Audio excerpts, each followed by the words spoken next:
salaamaaleykum mbokki Sénégal ñi ngi leen di nuyuwaat di leen ziyaara di leen jox seen wàccuwaay di am naqar ak tiis am lu ñu metti torop torop torop torop ba tax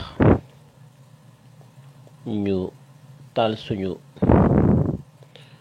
live pour am lu ñu bëgg a partager ak yéen.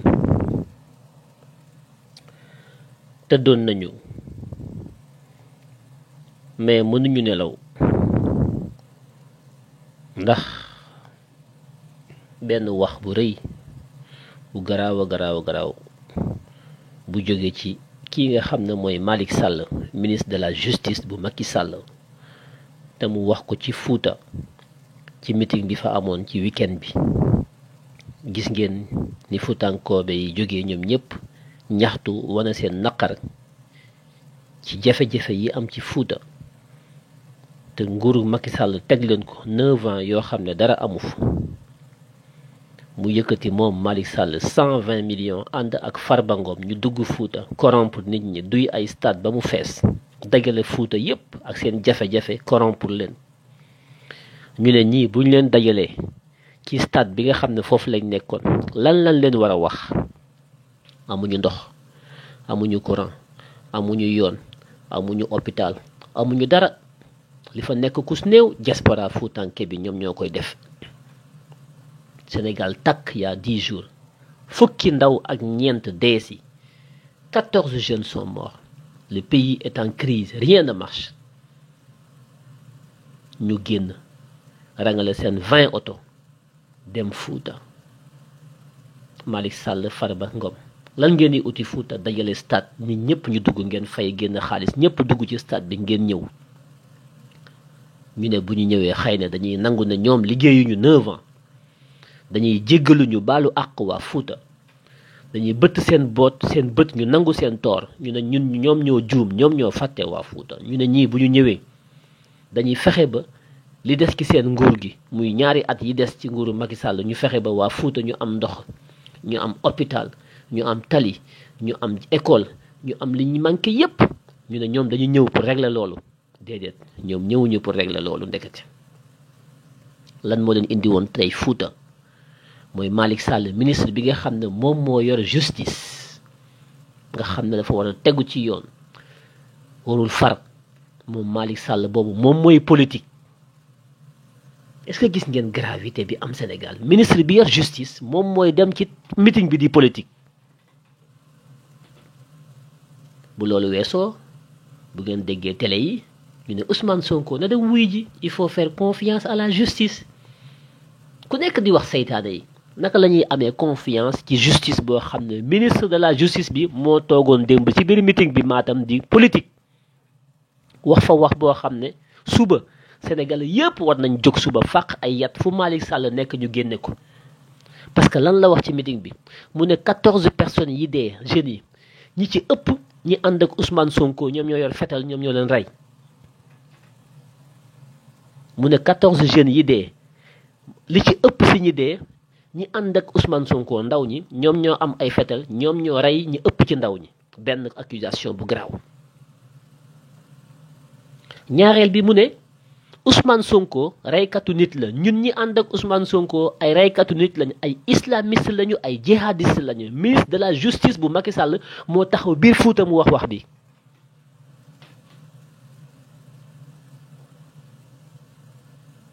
ci ban réew lañu nekk wax bii nag wax li mu wax nii moo gën a garaaw li Adji Sarr di tuumale Ousmane Sonko. waxu ministre de la justice Malick Sall bi moo gën a garaaw accusation yi Adji Sarr teg ci Ousmane Sonko parce que Adji Sarr crime li mu accusé Ousmane Sonko crime la daan yi ñuy teg ci crime moo gën a sedd moo gën a neex daan bu ñuy taan ci kuñ na yow islamiste nga jihadiste nga terroriste nga.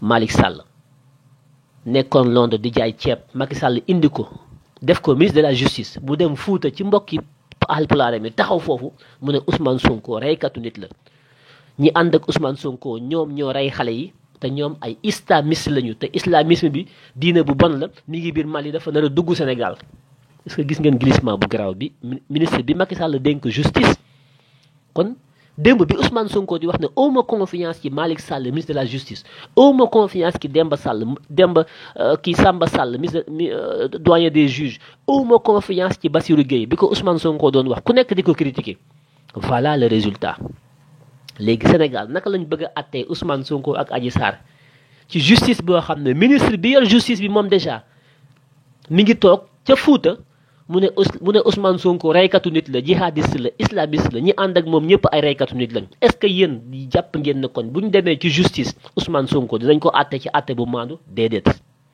Macky Sall moo nekk ci kaw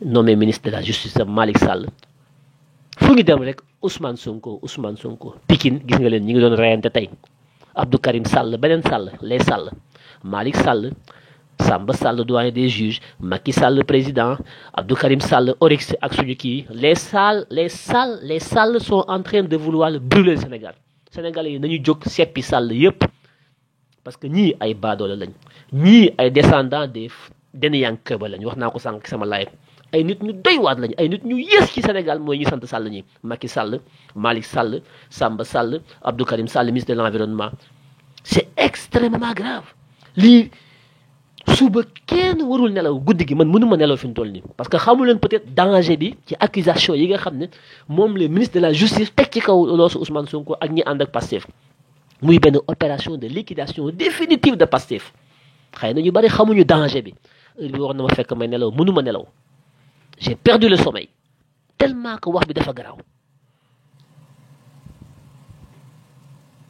c'est extrêmement grave li ñuy coow yëpp lii moo ko gën a garaaw parce que dañ doon wax naan oui le Sénégal dañu am ay forces occultes am ñu ne ay terroristes dégg nañu fi lu ne mais kenn taxawagul nommé Ousmane Sonko nommément tudd turam tudd ñun ñi ànd ak Pastef nommément nañu ñun ay islamistes lañ ñun ñoo rey xale yi c'est la première fois bi cooli amee ba léegi benn nit taxaw accusé nommément Ousmane Sonko accusé ñi ànd ak Ousmane Sonko ne ay reykatu nit lañ ñoo rey xale yi te ay islamistes lañ c'est la première fois ñi si dañ doon wax rek mais duñ tudd tur mais bi yoon moom ministre de la justice dafa tudd tur loolu mooy suba Ousmane Sonko man ministre bi accusé na ko mais le procureur va saisir Ousmane Sonko demain le ministre de la justice bu nee Ousmane Sonko ak ñi ànd ak ñoom ñoo rey xale yi donc suba nañu xalaat nañu attendre ñun ñëpp nañu taxaw xam ne procureur dafa war a autosaisir dina jóg suba convoqué Ousmane Sonko ci beneen chef d'accusation ne ko yow yi ak ñi ngeen àndal yéen a rey xale yi benn ñaareel bi dina ko tegal beneen accusation boo xam ne acte terroriste lay nekk ñu teg ko ci kaw loosu Ousmane Sonko ah ministre bi wax na ko ba pare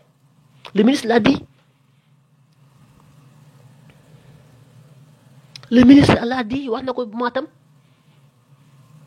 ministre bi accusé na Ousmane Sonko de terroriste d'islamiste de tueur comme ñun ñi koy jàppale ñëpp ne nañu ay reykatu nit lañ mais ministre bi ñoom defuñu enquête defuñu autopsie jaalewuñu ñu dee toppatoowuñu ñoom ña ngay meeting ñi dee fukki xale yeeg juróomi seen yoon nekku ci léegi dañuy ut kuñ ko gàll seen milice yi seen nervi yi ñu yoroon fetal yi Dakar ñëpp gis leen ñuy tiire loolu duñ ci wax toppatoowuñ ko pare nañu léegi attaqué Ousmane Sonko ak ñi mu àndal ngeen foog ne réew mi am na justice réew mi am na démocratie ngeen foog ne ñun waruñu jóg continuer suñu xeex pour finir le job est-ce que ñun waruñu jóg pour jeexal liggéey ba jële fi ñii est-ce que ñii ay nit lañu nit ñi mënatuñ nelaw on ne peut plus dormir à cause de ces gens-là saa yoo yaakaaree ne pare nañu bu subaa bu ñu xëyee indi encore lu gën a garaawate jusqu'à quand mbokk yi lii ba kañ saa yu ñu yeewoo Ousmane Sonko guddi Ousmane Sonko bëccëg les patriotes guddi les patriotes bëccëg ku taal sa live koo ci gis seytaane journalistes yi ñoom ñëpp ku ki nekk naan man journaliste la te jànguñu xamuñu dara seytaane ku ki nekk boo taalee sa live patriote yi lii patriote yi la patriote yi kenn ku ki nekk tu beurres ton pain sur le dos des patriotes je demande à tous les patriotes de boycotter tous les lives de ceux qui ne sont pas avec nous dans le combat ñi fi taal seen live tous les jours bu fekk kenn demante ci live kenn di leen may buzz wala ngeen leen di may ay xaalis ba ñuy live ba pare di ko dagg di ko yóbbu YouTube bari na fi ñoo xam ne dañuy xëy di taal seen live yi pour dagg ko yóbbu YouTube di wut xaalis xam ngeen ñi may waxal bu baax a baax bu fekk kenn demante ci seen live il faut que tous les patriotes soient ensemble ngeen di dem di déglu ñi nga xam ne yéen a bokk combat bi ngeen leen di déglu ñi nga xam ne seen ay ennemis lañ buñ taalee seen live yi yéen lañ fay nekkee naan ay Sonko boys ak yi ay yu kenn xamul journalistes yi yëpp ngeen boycotté leen nous devons construire notre propre médium notre propre média, nous devons communiquer entre nous et bâiller sur nos ennemis. Parce que nous sommes dans un pays où il faut être avec nous ou être contre nous. On ne peut plus dire que man ànduma kenn ci digg bi la nekk di jour ay analystes ay journalistes c'est faux. ñoom ñu koy wax ñëpp dañu am ay marché ñu leen jox xaalis ci suuf ñu taal live yi di yàq dara Ousmane Sonko ak waa Pastef. Ça je peux vous le garantir. Boycottons tous ces gens là qui font des lives sous prétexte que ay journalistes lañu wala dañu neutre. C'est faux. Il n'y a pas de neutralité dans ce combat. Soit on est dans le bon côté ou on est dans le mauvais côté. Mais on ne peut pas être au milieu. C'est du toc.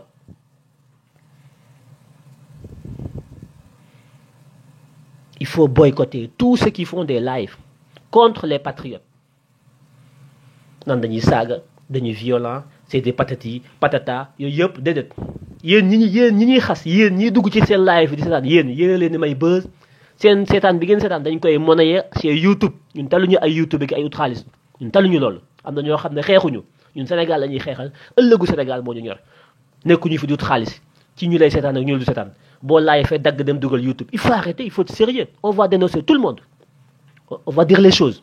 Parce que nous sommes dans un moment où il faut qu'on sache qui est avec nous et qui est contre nous. Ça suffit maintenant. Ce sera œil pour œil, dent pour dent. On ne continuera plus cette complaisance. C'est terminé. Il faut arrêter d'aller dans ces lives-là. Ils font le tour des lives du déglu. Bu ñu taalee seen live ne man du ma déglu kenn man xawma kenn man du ma déglu te li ñuy def ci live yi xam nañ ko. Après bu ñu ñëwee di jaay muus nit ñi foog na ñoo gën a yeewu nit ñi. On les connaît. Il faut pas chercher à être plus rusé que les gens. On sait. Dañu waxul rek te nag jege nañu pour wax agsi nañu pour wax. On va tout dire. Parce que c'est pas sérieux quand même. Boycotter tous ces liveurs-là qui se disent oui, journalistes, consultants, ou je sais pas, je suis neutre, c'est du top. Ils nous veulent la mort. Parce que nous sommes sur la bonne voie, nous sommes dans la révolution pour changer ce pays, définitivement. Et couper le cordon ombilical du système que nous voulons casser. Ça fait peur. On nous accuse de terroristes, on nous accuse d'islamistes, on nous accuse de Sonko Boys, on nous accuse. Et tous les patriotes qui jouent ce jeu-là avec ces gens-là, il faut qu'on ait un langage de vérité avec ces gens-là. Nous sommes dans un camp, nous ne nous cachons pas. Nous sommes des patriotes, nous sommes derrière Ousmane Sonko. Et nous l'assumons. On ne peut pas être dans ce camp de défense de Ousmane Sonko et vouloir être avec l'ennemi de Ousmane Sonko. C'est pas possible. Il faut que ça soit clair. Il faut tracer la ligne, imaginons. De quel côté on est de la ligne? On est à gauche ou on est à droite? Ça doit être clair. Nous sommes dans un moment où chacun doit choisir ses amis et reconnaître ses ennemis, comme disait George Bush. Après le World Trade Center, en septembre 11 aux États-Unis, il a dit carrément en tant que chef suprême des armées des États-Unis que le moment est arrivé pour les États-Unis de choisir qui est avec lui ou qui n'est pas avec lui. L'axe du mal et l'axe du bien. Chacun doit choisir son camp. Celui qui te dit, moi je ne suis ni d'un camp ni de l'autre, mettez-le à côté, il n'est pas avec vous. C'est l'avenir du Sénégal. C'est l'indépendance de ce pays. C'est l'avenir de nos enfants qui est en jeu. Tous ceux qui ne sont pas dans ce combat sont contre le combat. Il faut que ça soit clair.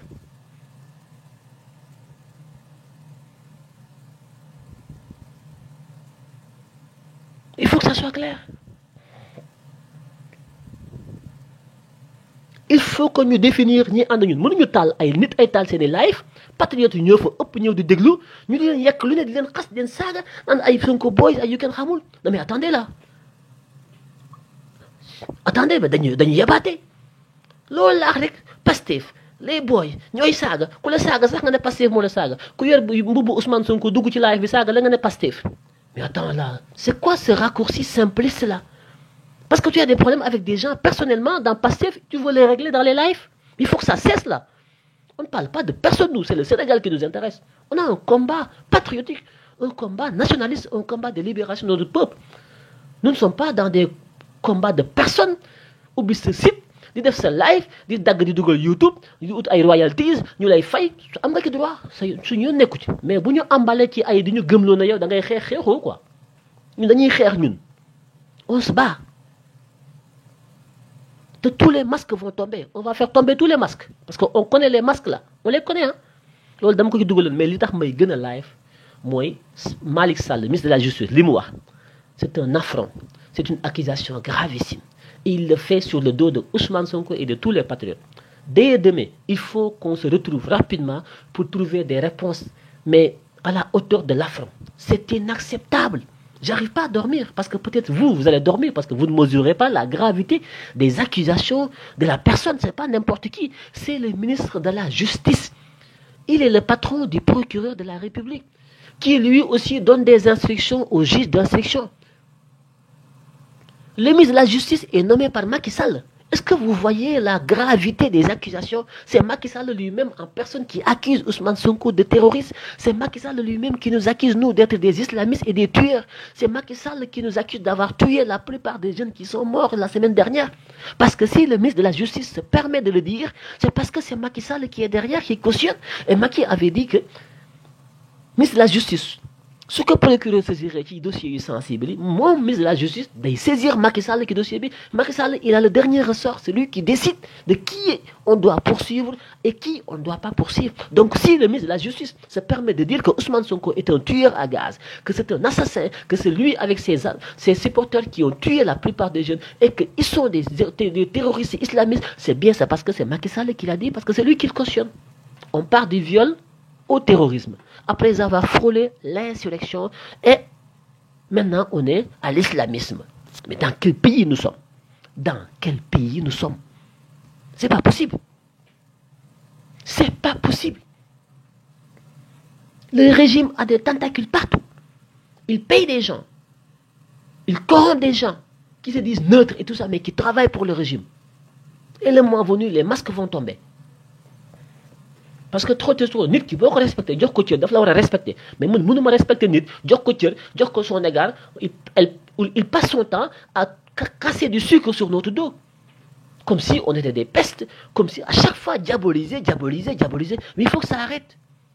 Et dès demain ça va arrêter, Inch'Allah, c'est moi qui vous le dis.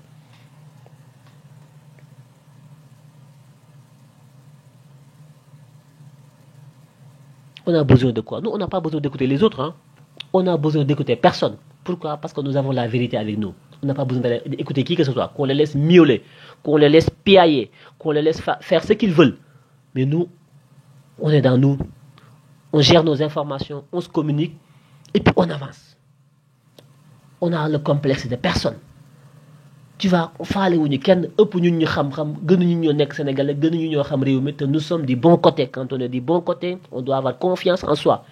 N'ayez pas le complexe de ceux qui disent moi ceci, j'ai fait ceci, passent leur temps dans les médias, j'ai fait ceci, ils font leur background, du coup expliquent tous les jours. Mais non, attendez là, il faut être sérieux quoi. Nous ne sommes pas là nous à faire nos backgrounds quoi. Nous sommes là pour nous battre, nous sommes au front.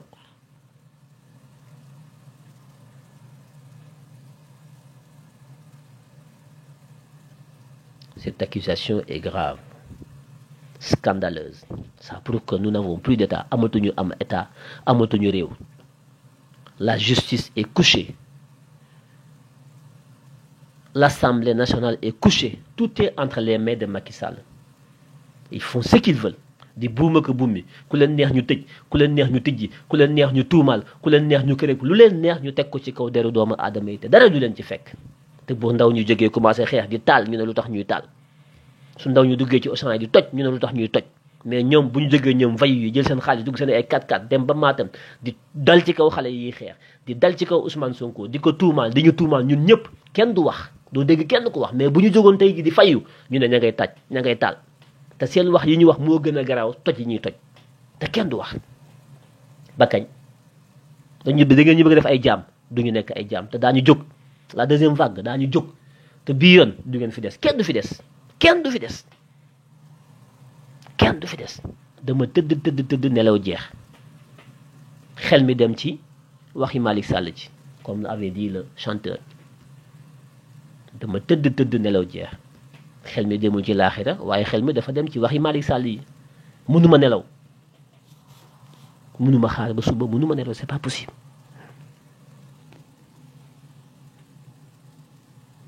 N'ayez pas peur. N'ayez pas peur, vous les patriotes. xeex bi ñuy xeex bu ngeen ci nekkee di yox yi bu ngeen ci nekkee di bàyyi ay nopp bu ngeen ci nekkee di jël ay audio yu ñu imité naan Barthélémy Diaz moo ko wax wuy Ousmane Sonko plan B xawma wax yooyu nga xam ne c'est un montage c'est rien du tout ñoom ñooy toog di manipuler pour lan parce que gis nañ ne Ousmane Sonko mi ngi liggéey mi ngi rassembler large Khalifa Sall Barthélémy Diaz Sidi Lamine Ahmed Khalifa Niass Serigne Mansour Sy Djamil Cheikh Bamba Dièye Aïda Mbodj le PDS ça voilà c'est le front de l'opposition ça fait peur il faut que ñu jóg jël benn audio imité voix Barthélémy Diaz imitation bi sax baaxul ñu tas ko ci réseau yi ñu passé suñu temps di ci wax pendant ce temps on nous accuse d'islamistes et de terroristes au Fouta ça passe inaperçu parce que ñoo ngi ci benn audio bu ñuy imité Barthélémy Diaz ne Barthélémy Diaz la pourquoi parce que il faut que ñu fexe ba Barthélémy Diaz ak Ousmane Sonko confiance bi dox seen diggante mu dañ loolu lañ bëgg pour jaxase diviser toujours pour bien régner féewale pour mën a am doole loolu lañ mooy seen liggéey loolu moo leen desee c'est un régime finissant ayez confiance en vous lépp mi ngi aju ci confiance bi ngeen am bu leen déglu benn laay fël bu fi jaar naan ay expert laak dama am expérience rek depuis 30 ans je suis cela ñoom ñëpp c'est du toc amuñu xam-xam waxuñu ci xam-xam ça c'est moi qui vous le dis bu leen am complexe ci kenn ku ñëw di làkk ay tubaab di la chichi cravate man j'ai fait ceci mais j'ai fait cela le moment n'est pas de savoir qui est qui et qui fait quoi nous n'avons pas besoin de connaître qui que ce soit nous avons un commandant en chef qui est président Ousmane Sonko moom rek la ñuy dégluwuñu keneen dégluwuñ ko lu fi waay wax it toppatoowuñu li ngay wax ci nu fait ni chaud ni froid mu leer il faut que ñu am confiance ci suñu jëmm yi xam la li ñuy xeex dëgg la amu ci yox yi bu kenn yàq seen xel yi lu ngeen mën di dégg bu leen changer avis benn ñaareel bi mooy ki ñuy déglu mooy Ousmane Sonko dégluwuñu keneen suñ nopp yi joxuñu ko kenn ci xeex bi ñuy xeex mu leer seen bopp yi kooku dañ ko war a weesu ñi si des ñëpp dañuy ñëw dugg seen xel yi pour bëgg a yàq seen xel yi seen objectif mooy li ngeen di xeex ngeen teg ko ci suuf seen objectif mooy Ousmane Sonko dugg ci kaso bi am na ñoo xam ne tey jii Ousmane Sonko fanaan ci kaso bi dañuy retaan dañuy kontaan billahi te bu ñu toogee di wax di kërë fekk buñu fekkeen Ousmane Sonko ngi ci kaso bi baaxuñu parce que bañ juddoo ba léegi ñi ngi ci mafia ñi ngi ci ay deal ñi ngi ci jóg a wàcc ci seen bopp la ñu nekk nekkuñu ci Sénégal ñun ñii di wax ak yéen ñun nekkuñu suñu bopp buñ nekkoon suñu bopp duñ fi nekk di wax suñu wax yépp topp leen ko guddi ba mu su ma tàmbalee di wax ba mu jeex topp leen ko wax ji may wax yépp waxi Sénégal la mais am na ñoo xam ne buñ taalee foo leen fekk moi je nous ne conjuguons pas la première personne nous conjuguons la première personne du pluriel on ne conjugue pas la première personne du singulier je ñun on conjugue le nous parce que c'est le Sénégal qui nous intéresse il faut que mu leer bu soobee yàlla duñu leen bàyyi kenn di leen dugal fenn ndëgg sa rex yëpp dinañ ko demoon ku fi waxate daan jël sa wax décortiquer ko xamal patriote ni kii waxam gi lan moo ko tax a jóg fu mu ko jublu moytu leen ko duñu bàyyi kenn diñu divertir duñu bàyyi kenn diñu tardeel on travaille nous on n'a pas le temps le Sénégal nous attend rey ay nit yow Macky Sall Malick Sall ce vaurien qu'il est ñu ne doon xaar yow Malick Sall procureur de la République autosaisir bu ko deful yow Malick Sall nga demandé ko mu autosaisir ci lan ci ouvrir une enquête contre X par rapport aux homicides ñi fi dee 14 personnes ñu def ci enquête ba léegi amul ubbiwuñu benn procédure ki li ñuy la ngaamu Adji Sarr Ousmane Sonko mu mel na Adji Sarr bi ñuy violé te deewul mu mel na violu Adji Sarr bi moo ëpp doole fukki sénégalais ak juróom yu dee benn enquête defuñu ko ci benn autopsie defuñu ko ci accusé wuñ kenn ba tey mu dem Matam ci digg mbokkam ya dagay leen ci benn stade comme foire comme des animaux comme un troupeau de vache nga toog ci seen biir yow Malick Sall naan Ousmane Sonko ak ñi mu àndal ñoo rey xale yi ay islamistes lañ ay terroristes lañ te terrorisme baa ngi Mali dina dugg Sénégal vous imaginez de la gravité de ces propos l'homme qui se dit ministre de la justice.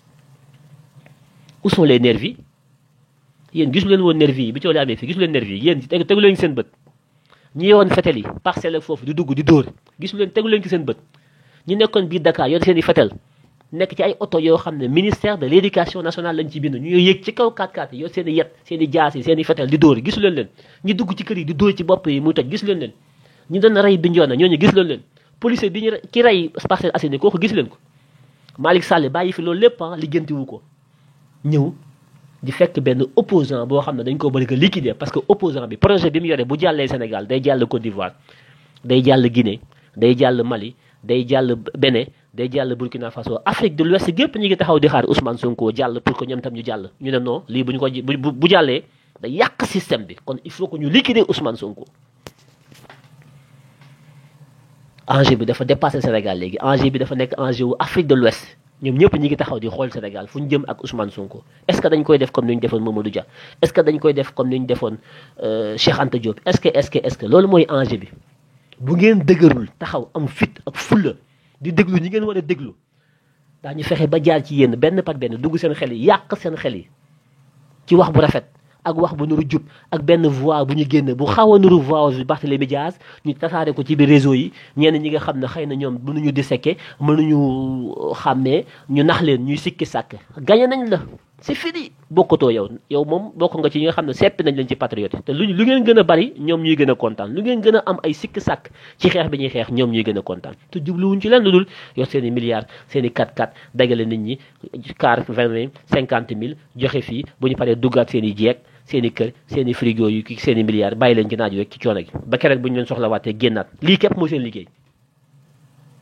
am ñu leen ci jàppale ci média bi ak ci presse bi ñu bare parce que ñoom it dañ leen di jox ci enveloppe bi ñuy mos ñun xeexuñu pour ay enveloppe utuñu xaalis utuñu place soxlawuñu dara ci nguuru Macky Sall gi du dul mu abal ñu nañu abal lii mooy li ñuy xeex lii la ñuy xeex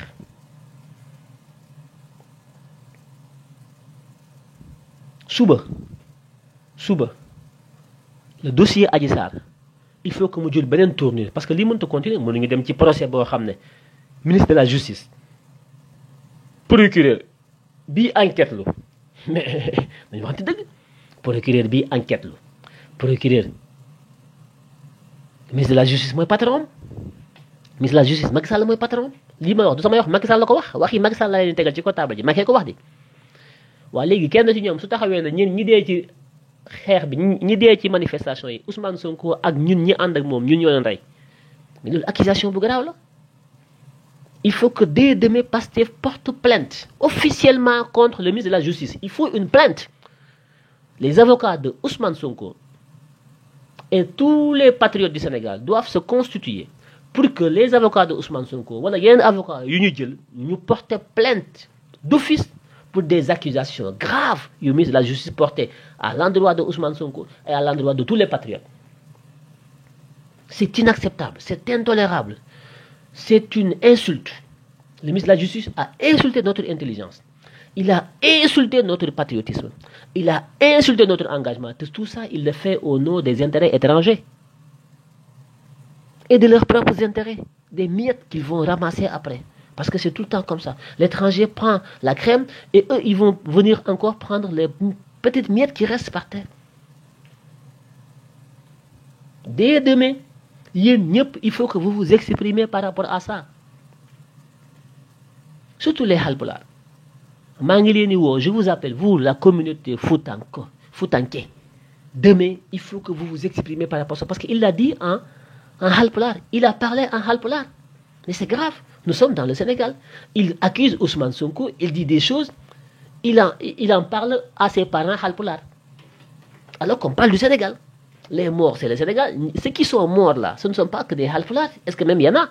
Ceux qui sont morts, c'est des Diola, c'est des Wolof, c'est des Halpulaar, c'est des Peuls. Il y a du tout dedans. Quand tu parles, tu t'exprimes sur une langue que tout le monde peut comprendre. Mais comme tu caches ton jeu, tu vas chez eux, tu leur parles Halpulaar. Qu'est-ce que tu cherches? Tu cherches à manipuler les Halpulaar. Tu cherches à les faire peur. Tu cherches à les détourner de Ousmane Sonko. Pourquoi? Parce que pour vous, Matam, c'est votre fief. Pour Macky Sall, pour Malick Sall, pour Farba Senghor, pour nous, Matam, il n'est pas question de perdre Matam. Donc, il faut que nous disions Matam, des fois, bien des meetings, fin fois, Ousmane Sonko, c'est un assassin. Ousmane Sonko, c'est un tueur. Ousmane Sonko, c'est un djihadiste. Nyanda Ousmane Sonko est tueur. Pourquoi? Pour faire peur aux Halpulaar de Matam. Pour faire peur à nos parents Halpulaar. Pour que nous puissions continuer de dire que Macky Sall, c'est l'homme qu'il faut. Alors que Macky n'a rien fait. Macky te fout dara fouta. Ils sont ignobles. C'est des menteurs, mais patentés. Ils sont passés maîtres dans l'art du mensonge. Mais ils sont ignobles, ces gens-là. Ils sont mauvais. Ils n'ont pas de scrupules.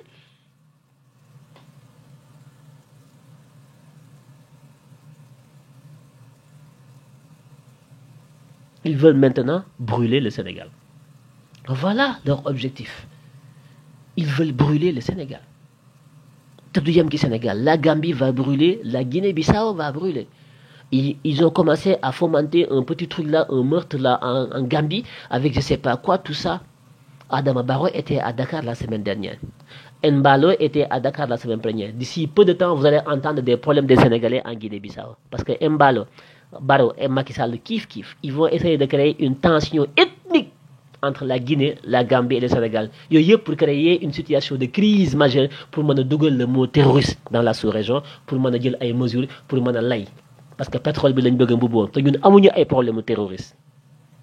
Le lépp c'est Macky Sall qui est derrière, qui manipule. Il joue sur la corde de l'ethnie Halpulaar.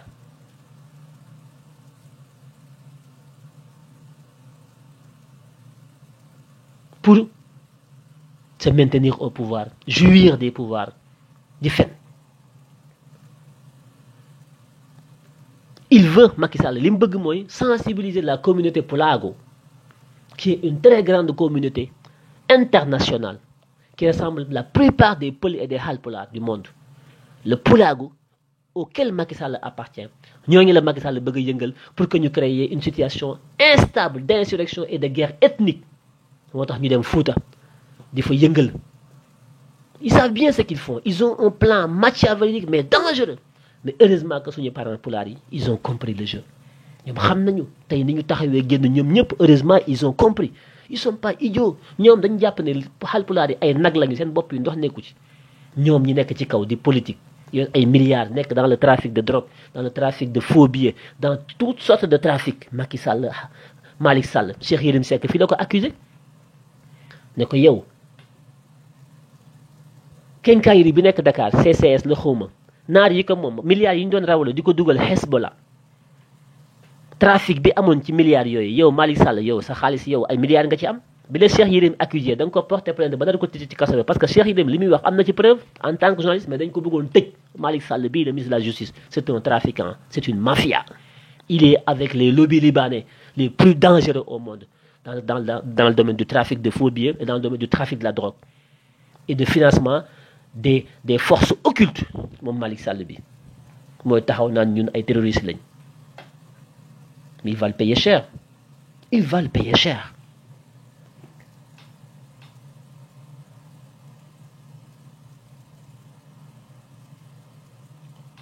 Les Pulaar, les Foutanké, vous avez une très grande responsabilité pour prendre vos paroles, expliquer à vos parents, surtout ceux qui sont dans la diaspora. Je vous invite dès demain chacun à faire des lives en Halpulaar pour démentir Malick Sall, pour dire qu'il est dangereux, qu'il faut l'interdire même, il faut qu'on l'interdise de mettre les pieds maintenant à Matam. Parce que li mu bëgg Malick Sall mooy diviser le Sénégal. Yéen Halpulaar yi lañ bëgg isoler le reste du Sénégal te bu leen ko nangu suba yéen ñëpp jóg leen ngeen def ay live ngeen dénoncer ces propos gravissimes, scandaleux. Le mensonge qu'il a porté au niveau de vos parents Halpulaar, c'est extrêmement dangereux. Passez derrière pour faire la pédagogie, expliquer à vos parents que li fi Malick Sall wax yépp ay fen la waxul dëgg, que c'est un menteur patenté, c'est un tartuffe, un affabulateur, un truand. Le Sénégal est un et indivisible. Je suis Halpulaar, je suis Mandeng, je suis Diola, je suis Séréer, je suis Wolof, je suis tout. Contrairement à Malick Sall, qui, quand c'est difficile, contrairement à Macky Sall, qui, quand c'est difficile, pense qu'il faut aller retourner à Matam, où on a un berger, un troupeau de bœufs et de moutons qui n'ont pas de cerveau, qu'on peut mobiliser de façon cynique pour les utiliser contre le reste du Sénégal. Voilà, c'est le bouclier de Macky Sall et de Malick Sall, parce que pour l'instant, Sénégalais, yépp leen bàyyi. Ñu nañ daw Fouta, génne 120 millions, dagale leen ci benn stade, comme jour tabaski benn daral, xar yi ak nag yi, ñu ñëw raconter leen du n'importe quoi, gars yi tàcc jox leen ku nekk 5 000 ñu dem ba déwén. Non, vous, les Foutanké, vous méritez plus que ça. Vous êtes un peuple intelligent, un peuple guerrier, un peuple de refus, un peuple de dignité. Refusez cela. Refusez cela.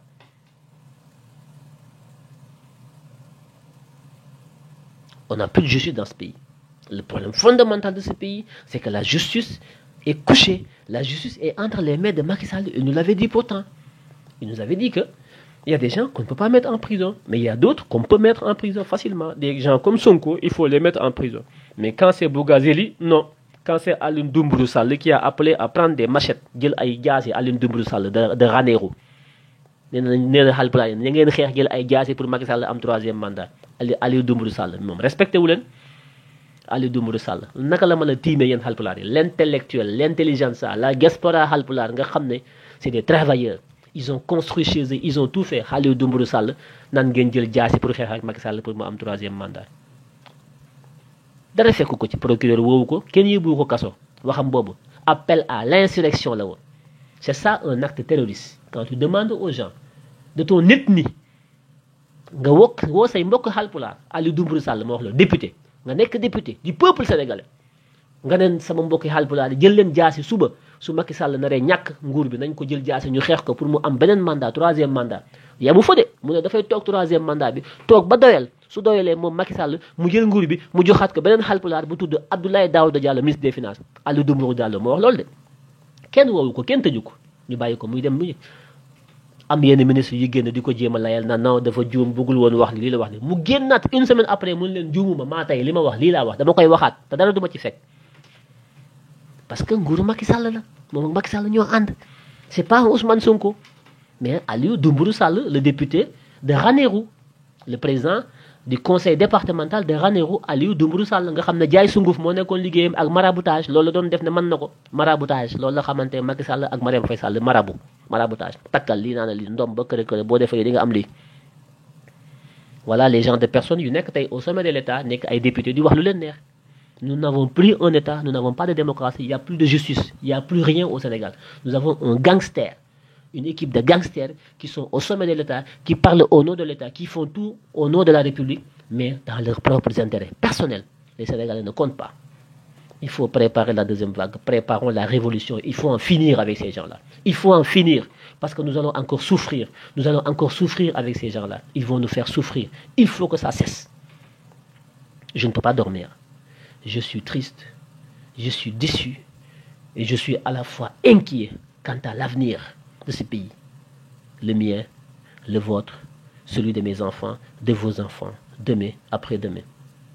Nous sommes mal barrés. C'est malheureux. On ne mérite pas cela. Le Sénégal ne mérite pas d'avoir des gens comme ça.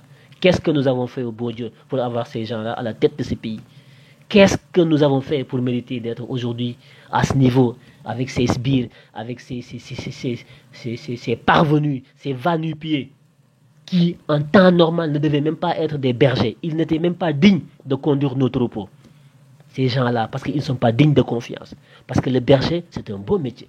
Le berger, c'est quelqu'un d'honnête. Le berger, c'est celui en qui on a confiance pour lui confier son troupeau.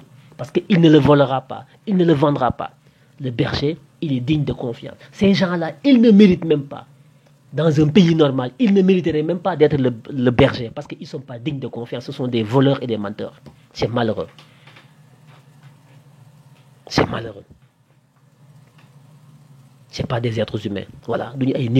On a des gens qui ont des machines dans leur cœur. On a des gens qui parlent comme des automates dans leur tête. Ce n'est pas possible. À cause de quoi? Le pouvoir. Le pouvoir, c'est quoi? Tu peux signer, tu peux nommer. Quand tu rentres chez toi, quand tu es en voiture, c'est climatisé. L'essence, c'est l'État. Tu as des gardes du corps. On te dégage la route. Tu as de l'argent. C'est tout. C'est ça qui les rend fous. C'est ça. Alors qu'il y a 10 ans, ils n'étaient pas des gens connus. Personne ne les connaissait pas. Et dans 1 an, 2 ans, personne ne les connaîtra plus jamais. C'est terminé. Parce que l'État, c'est comme ça. Ce n'est pas des hommes. C'est une institution. Les hommes passent. Mais l'État demeure. Ils pensent que l'État, c'est eux. Ça doit s'arrêter. État Sénégal dafa dox ci Senghor Abdou Diouf Abdoulaye Wade ba agsi ci Macky Sall ñu ne dañ koy arrêté fii lay yem keneen du fi ñëwaat c'est Macky c'est nous ad vitam aeternam maanaam pour toujours mais c'est des fous c'est des malades.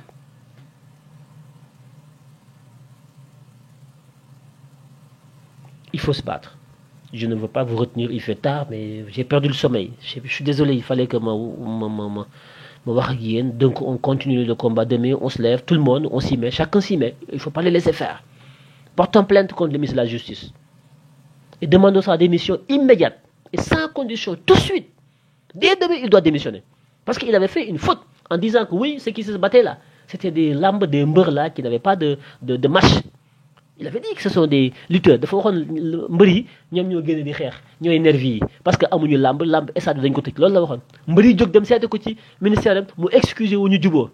D'accord léegi mu wëlbatiku léegi nekkatul mbër yi quoi léegi ñi doon xeex du mbër yi léegi ñun la Pastef ak Ousmane Sonko ñun ñoo rey xale yi ndax ay islamistes lañ ay terroristes lañ léegi ñun est-ce que mbër yi ñoo ñu ëpp fulla ou pas loolu la ñuy xool ba xam ñun tamit question bi mën nañ ko régler suñu bopp ou pas parce que mbër yi ñoom fexe nañ ba la ma waxoon moom mu dindiwaat ko te mbër yi bari wuñu ñun ñoo ëpp mbër yi fuuf su fekkente ne ñun nag dañuy saaga ak dañu xas ak dañu dugal foo xam ne dañu accuser ñu nooy mais c'est pas la peine ñuy continuer c'est à nous de résoudre ce problème là dès demain kon maa ngi leen di bàyyi yéen ñëpp di leen wax ne je vous quitte avec le cœur meurtri le cœur serré avec un sentiment d'inquiétude, de déception,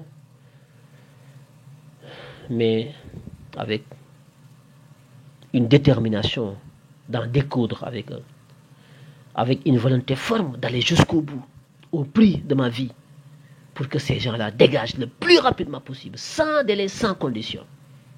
Je suis plus que prêt aujourd'hui à en découdre avec ces imbéciles. Excusez-moi du terme, je n'ai jamais insulté, mais voilà. C'est la situation. C'est la situation. J'ai le cœur serré.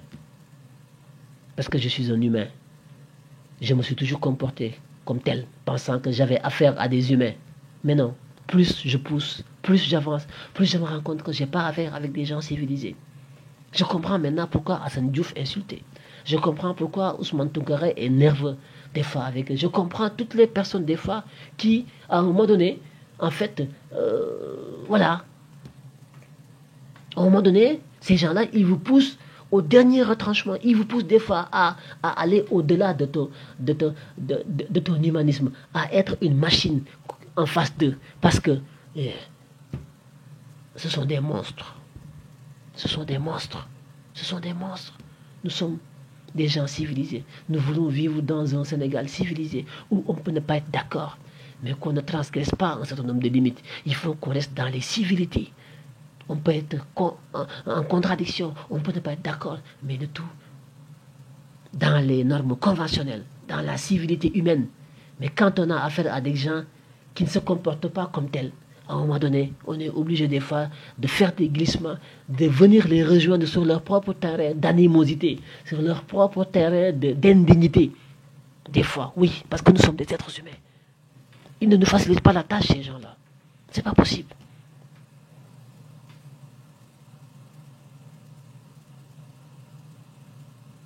Chers amis, je vous souhaite une très bonne soirée. Merci beaucoup. Au revoir.